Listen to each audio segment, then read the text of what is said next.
An unassuming title can lead to one of the most bizarro things ever the heck seen. You would think a title like House would just be have something, but nope.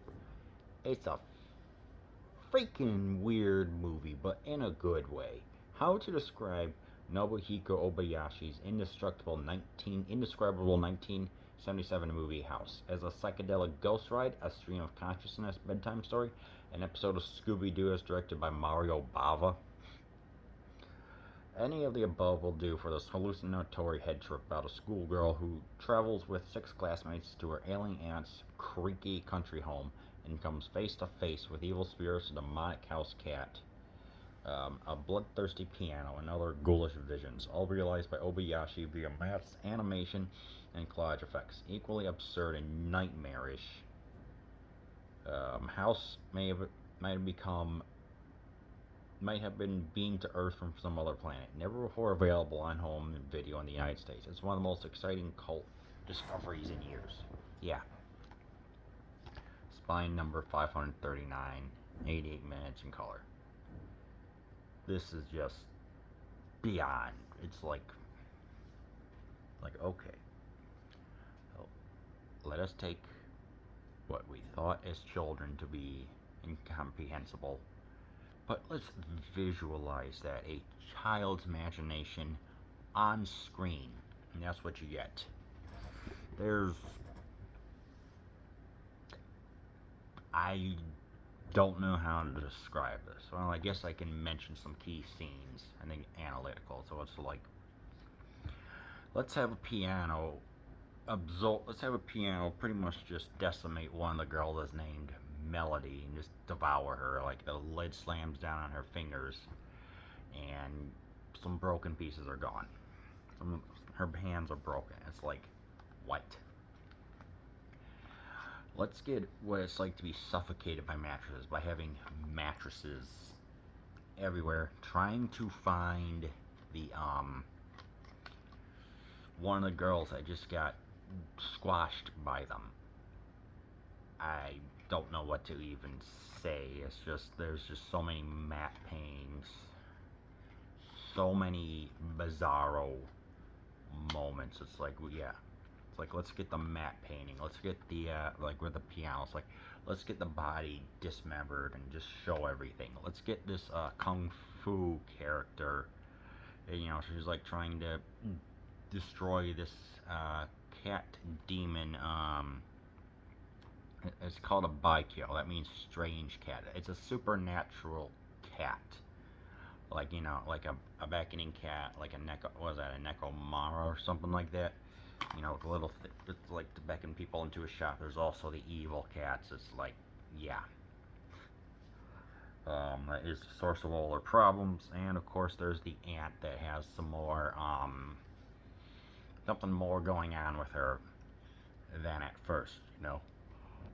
You've got dazzling colors. You have over the top scenes. Yes, the acting is not that great, okay? You're not here for that. You're here for the WTFery of the highest and most wonderful grand order of all time. It's just so good. It's like, you know, when they're traveling, you know, it's like they're in their school and, you know, summertime's coming up. The main character, her father has got a new fling, wants to get married. Of course, you know how kids are reluctant to accept like a new mother or female figure in their life. So that's pretty much what's going on. In order to escape, decides to go to the aunt's house and wants to spend some time there just to get away. Which I don't blame her. I would do the same thing if I was in that position. So, but instantly, like right as they're on the train, we get some bizarro.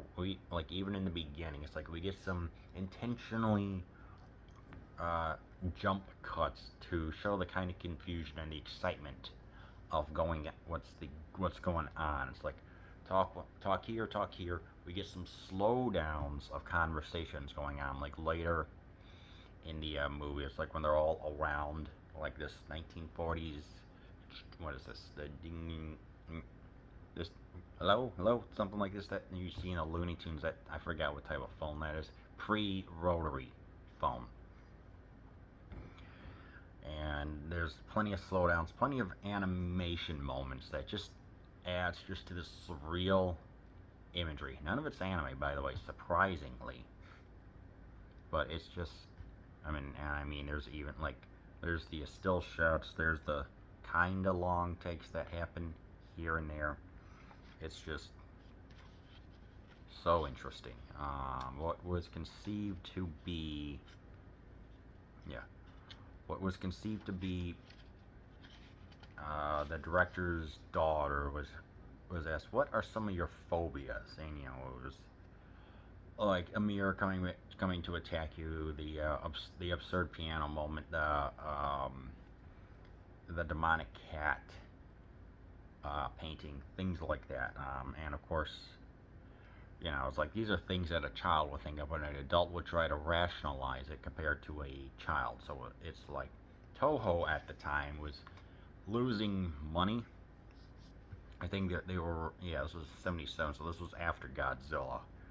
Um, Said, okay, you know, we're tired of comprehensive movies that make sense. Make an incomprehensive movie. And there was this guy who was trying to get, they were spending some time like doing his scripting and getting everything, laying down the story. But it said, okay, yeah, you're not exactly a director.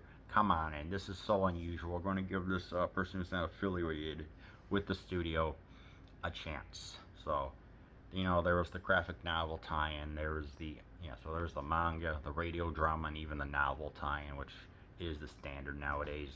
So that was very interesting to see.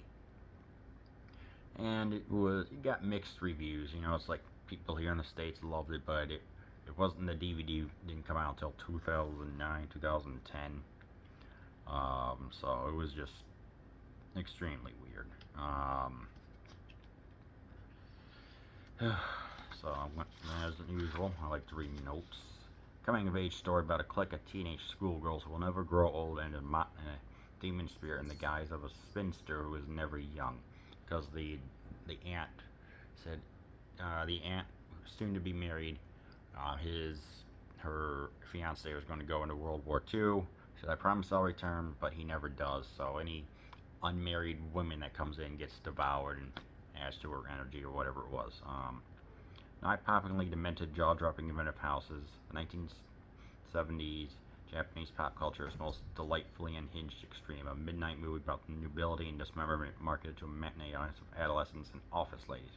Pre-digital maelstrom of cinekinetic visual integrity produced during one of the most tepid sessions of late 20th century Japanese filmmaking, a modern masterpiece of Le Cinema de WTF, originally released on the bottom half of a double bill with a treacly teen idol romance called Pure Hearts and Mind, and sporting a tagline that exhorted viewers to witness how 7 beauties were eaten. Yeah, blah, blah, blah. So we get through all that. There's something to do with a watermelon. The girl's favorite hunky stool. Yeah, because what Toho Studios was hoping for when it hired Obayashi was a homegrown Jaws, a locally produced summer movie roller coaster sufficiently thrill shock to at least partially deflect the ongoing onslaught of Tokyo box office topping new Hollywood hits from Misers. Spielberg and Lucas, something that fast and loud with tons of fun packed between screens.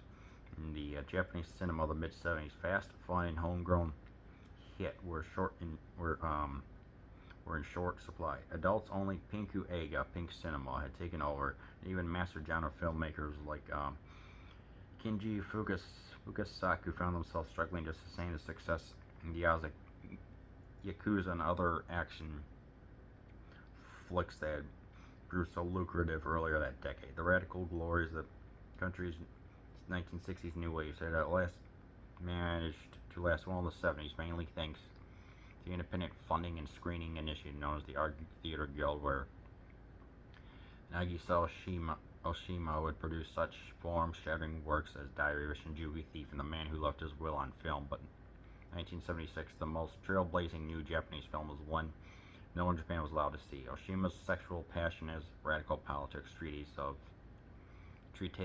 in the realm of the senses, whose shameless thickets of pubic hair ran head-on to the nation's final visual taboo, which remains to this day banned in its country of origin. Meanwhile, former Mikatsu action director Yasuharu Hasabe's ultrasonic cape Fantasia Assault Jack the Ripper, which strictly adhered to the quaint follicular technicality, went on to become a major Pinku Egg box office success that year.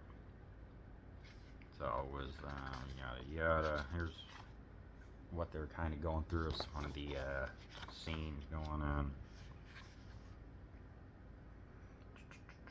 And identify that was let's see. But she was a pioneering figure in the Japanese experimental film scene that sprang up at the end of the 1950s. Obayashi, born in '38, to become making. So yeah, it's pretty much his life right there.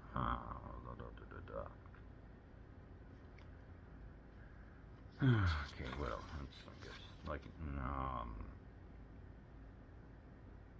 let's see. There's spent nearly 2 years preparing a narrative and commercial particulars of this feature film debut. First, concocting House's script from the collection of Rice's preteen daughter's suggestion and conspiring with the pop rock group Godiego, excuse me, like the 14th century Japanese Godiego. Okay, that makes sense.